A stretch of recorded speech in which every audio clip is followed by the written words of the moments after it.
tagarodon mga gaan, ti special song dagiti women's ministry tayo sakbahay, nga makangag tayo iti sermon nga ipahay, ti attend tayo nga speaker tayo, ti dahito yung agsapa. To do some good things every day.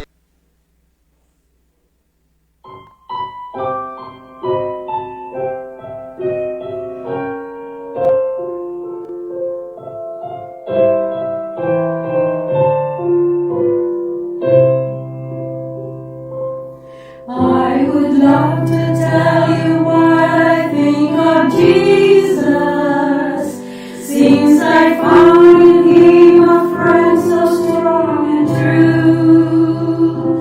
I would tell you how He changed my life completely. He did something that no other friend could do. No one ever cared for me like Jesus. There's no other friend so kind as He. No one else could take the sin and darkness from me. Oh, how much He cared for me. All my life was full of sin when Jesus found me. All my heart was full of misery and woe. Jesus placed His strong and loving arms around me, and He led me in the way I ought to go. No one ever cared for me like Jesus. There's no other friend so kind as He. No one else could take the sin and darkness from me. Oh, how much He cared for me. Every day He comes to me with new assurance. More and more I understand His words of love. But I'll never know just why He came to save me, till someday I'll see His blessed face above.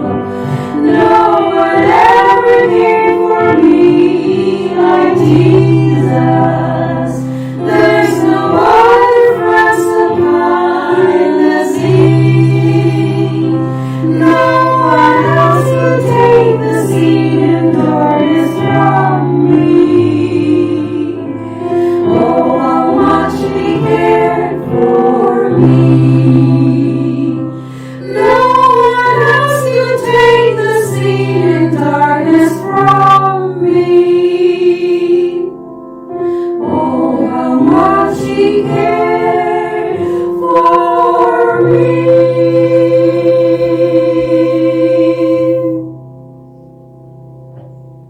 Agyaman tayo ti dayjay nga napintas nga kanta iso nga impaay dagiti agkabsat. Agkabsat dagito. Agkabagis.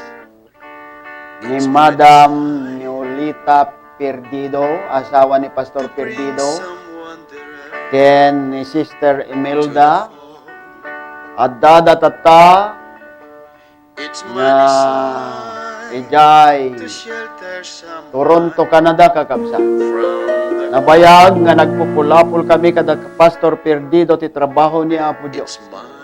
Nabayag kakabsat.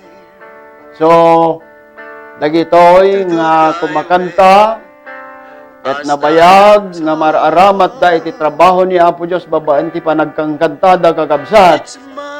At sapay kumakin ni Apo Dios ta ti bendisyon ti langit ipaay na kada kayo, Madam. Tapno, maaramat kayo, maaramat tayamin ti trabaho ni Apo Dios. So, naimbag nga rabiyo dita, Pastor, Madam, iti Pilipinas ket alas 9:15, alas 9:55 mi dito.